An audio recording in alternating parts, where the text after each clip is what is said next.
So I think Anthony Joshua has just confirmed, well, he's definitely confirmed it, but Anthony Joshua has said that in 2025 he wants Tyson Fury. Speaking to Ade at the Ring Magazine Awards show last night, he says, what I want to do is leave the game with a bang, and he confirms that he's now targeting Tyson Fury in 2025.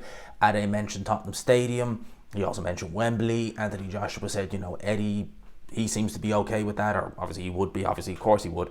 Eddie seems to want it. Not to, we'll wait and see with Frank, but he's on the zone as well. Turkey, definitely. Well, Turkey has admitted that that's the fight he wants. And when Turkey says he wants a fight, normally it does get made.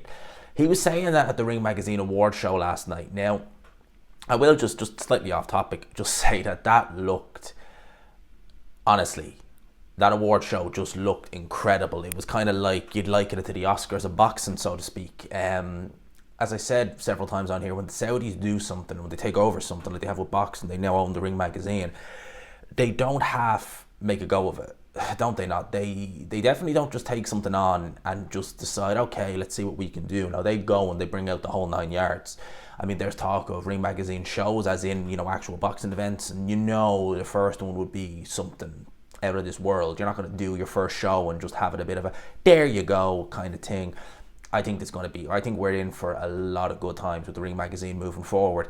But Anthony Joshua confirming that, and on the comments of that post, a lot of people were saying, oh, does this mean that Joshua knows himself that he's not got much time left and that he's thinking of maybe retiring? And well, yeah, I mean, he's kind of admitted that in the past, saying that, the clock is ticking. But he's also said, I think it might have been before he fought in Ngannou, that in his mind, he's only really got 2 years left in boxing. I think the words he said was he wanted to be done by October of 2026, which is next year. Which, yeah, I mean, that would put him about 37 years old. Well, he is 35. There's not a great deal of time left. And for Anthony Joshua, the way he was destroyed by Daniel Dubois, to come back and try and make a run at title level, I don't even think he'd get to title yet. He wouldn't get to a title. What I mean is, because I think a knockout like that, whatever you had left in you, that's going to take it all out of you. And I do believe that won the award for Knockout of the Year, if I'm not mistaken. So, the Ring Magazine Knockout of the Year anyway.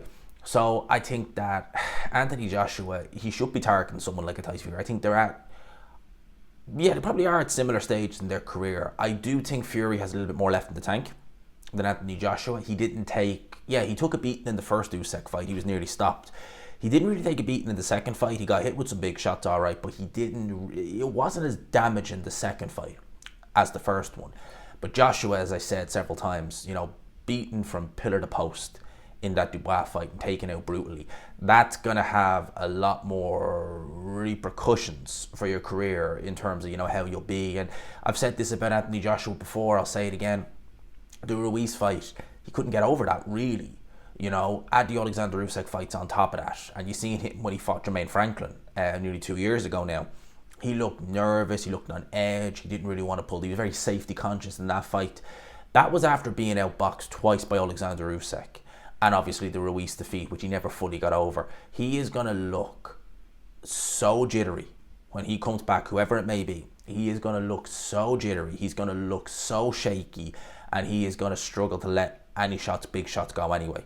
I think he is going to look a shell of himself next time we see him. That's kind of why I'd be saying, put him in with a little pudding. Literally, I mean, literally put him in there with someone who will just give him a little bit of confidence. Because with Anthony Joshua going straight into a Fury fight now, I would make Fury an overwhelming favourite. I would have him as a red-hot favourite to beat Anthony Joshua by knockout at that.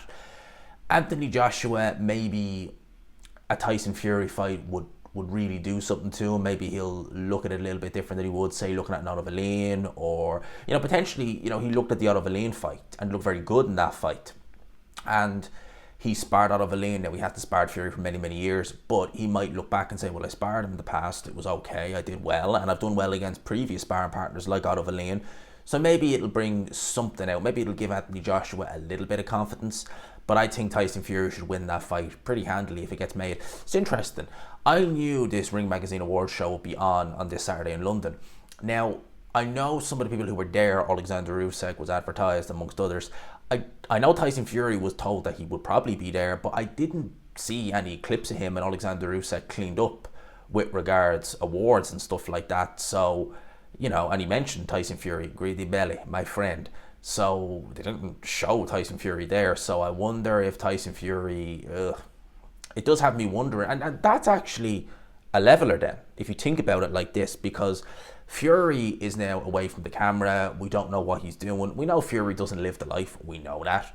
So, and we know that, you know, in the wake of the first Usyk defeat, we all saw that image of him or video of him face planting the pavement outside a bar in Morecambe. God knows how much he had that night. I mean, you're talking about a 6'8", 300-pound man to get that drunk.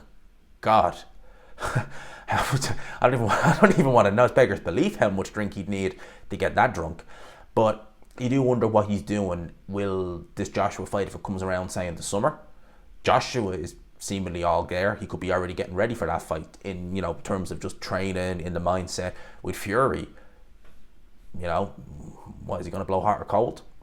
In terms of the fight itself, as I said, I would make Fury favourite, especially if Ben Davison is training Anthony Joshua. You definitely, I've said it before, Ben Davison is look, he's friends with Tyson Fury. I get that, right? I get that.